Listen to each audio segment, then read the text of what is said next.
So you expect me to keep forgiving somebody that keeps wounding me in the same area 490 times? You don't know what I've suffered with that person. You don't know what they put me through. You don't know the scars they left in my life. And Lord, you actually expect me to forgive them 490 times? We could bring it down. You expect me to give them 77 times, forgive them? No. The Lord don't expect you to forgive them 490 times, because he don't expect you to, watch this, to keep count. 490 times, or 70 times 7, is a metaphor from the Lord that is, watch, keep forgiving people who hurt you without keeping record of how many times you have to forgive. Now, even as I say that to you, some of you squirm in your chair. You squirm in the overflow because you're thinking about yourself, a season of trauma, a moment of betrayal, a person who failed you, a divorce that scarred you. You're thinking about people right now you're still holding. They're in your heart like an apartment.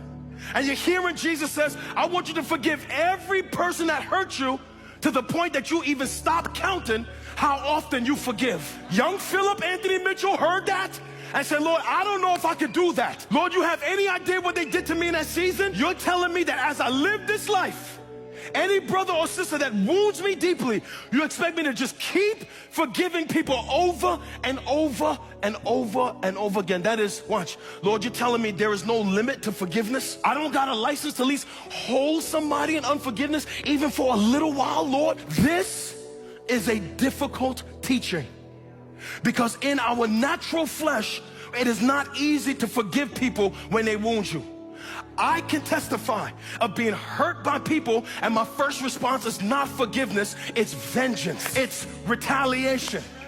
It's, I don't owe you forgiveness. But I know I'm not the only one who has been deeply wounded by somebody, and your first response was not forgiveness. Your first response was cuss them out. Your first response was cut them off. Your first response is not naturally, let me just let this person go. You betray me, or just let them go. Stepping out on me, or just let them go.